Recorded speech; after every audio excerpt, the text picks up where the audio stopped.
So we just want to go through a few pictures that we have when we built this small cabin on our piece of property located in the Upper Peninsula, Michigan. We had bought the land, we really enjoyed it, but we don't have a camper or anything. So we wanted just a quick place to, or a quick start to be able to have a base camp to enjoy our property here. We had thought for a while, kicked around. We're really looking into buying a wall tent, probably putting it on a wooden platform and just using that, which is a really good idea. Great way to get started on a piece of land that you have. But we got a really good deal on some rough sawn cedar, both 1x6s and 4x4s. So hey, we'll just build something out of that. We were fortunate to have a spot on the land already that was pretty flat and cleared already. It's really rocky, hard soil. So we just decided to put footing blocks on top of that. Put a 1x8 or 2x8 rim joist around that. Got her leveled up and put the posts up, and basically it's a post frame style build and built up from there. Once we got that post frame style up, we wrapped it around with a 1x6 cedar, basically a board and batten style. Kind of a cute little look, and just a simple metal roof. It's nothing fancy. It was very inexpensive to build, a quick, easy way to build, but it has our base camp there now. And we're just able to go up there. We have a place to sleep, place to cook, just sit back and relax and just really enjoy a different kind of quiet. This is our cabin that we call the Outpost. Got my campfire area, little prep table, just an old picnic table. It's usually where I do my dishes, where I kind of stage things for campfire cooking. Got a nice fire pit made with stones from digging out the pit because there's so many stones here, and I made it extra long and oval with a nice big flat stone on the very end there so I can do some Dutch oven cooking and have a nice solid spot for my Dutch oven. Here's our cabin. Got some of our outdoor stuff that we just keep on the porch. Some of our campfire cooking supplies, buckets of water. And you can't have a porch without a porch rocker. So let's go inside. Screen door for bugs and for air. This cabin is 10 by 20, so it's 200 square feet. I have a little room on this side for a sitting area. We just usually do some camp chairs there. A double bed. And it's all just rough sawn cedar. Not insulated. Here's our camp shower. Just leave everything hanging there. Some sweatshirts. A cedar chest to hold some blankets, just keep the mice out of them. And our big cedar table fits perfectly here with the benches. We've got another bench tucked underneath there for if we ever need to pull it out and if there's more than the two of us here. Window that looks out the back. We got the wood stove in this corner. It's not hooked up yet. We need to put a fire barrier or a heat barrier on the back wall, which will all be metal, and then pipe the chimney out the wall.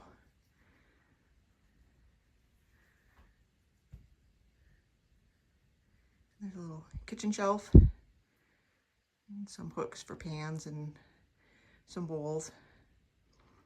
I do have a propane stove in here. It's just on a 20-pound tank. This was the stove we took out of our main house when I upgraded to a better one. This one's pretty old and it works good for occasional use here. But as for everyday cooking, it was just getting a little bit too old and a little bit more unreliable than what I wanted. So we moved it up here. We don't use it very much. My goal here is to learn to cook over a campfire as much as possible. But for days like last night when we got here and it was pouring rain, we weren't going to be doing a campfire meal last night. And sometimes it's easier just to do your morning coffee on a stove. We got a little rolling island here that has wheels on it and it can be moved wherever we need it. It's just got some storage in it. Another little shelf.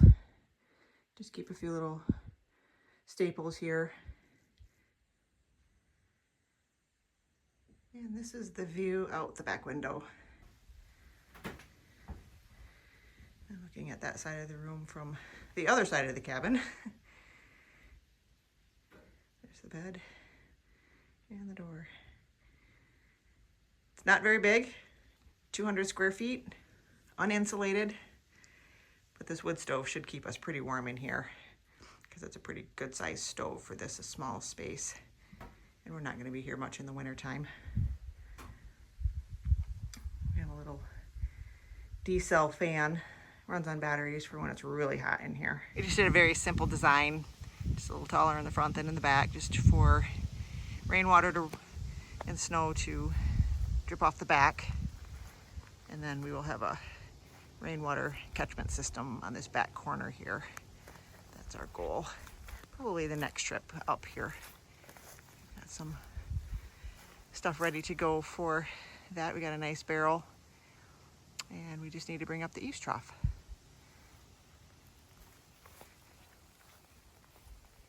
We chose this area on the property because this was a staging area for all of the logging trucks. So it was nice and cleared out already. There was a road right to it. And it was fairly flat. We got our trailer. Kind of the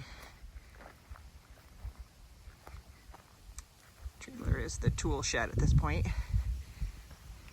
And we got multiple trails that go off all directions. One of the other projects this year will be building a woodshed, tool shed, something to keep the quad in. We got a nice little covered porch.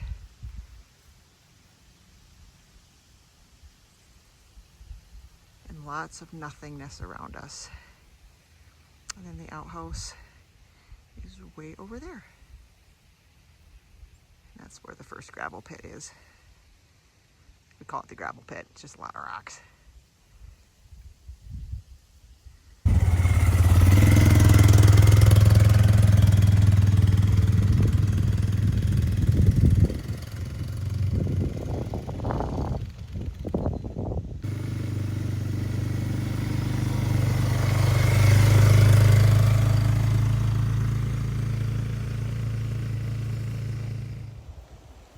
I came out here earlier to check on some raspberries because I wanted to pick some, and I found all of my blueberries are ripe, so we're going to pick some wild blueberries today. This property was clear cut several years ago, and I'm noticing more and more blueberries every year. So should be able to get quite a few. It's going to take me forever to pick them because they're really small, but it'll definitely be worth it. If you're ever looking for wild blueberries, you can look for forest with acidic soil, and ferns and pines will lead you right to acidic soil. They like that type of soil. And these blueberries are right, obviously, in the ferns and right under a bunch of pine trees.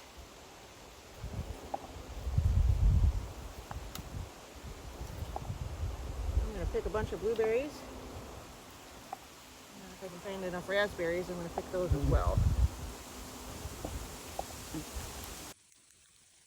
Every time I think I'm done, I find another patch like this. And for wild blueberries, these are really big and they are so sweet. I started picking some raspberries and finally just ate the handful of raspberries that I had and went back to blueberry picking. Because there are so many here. And another advantage, I'm learning my land.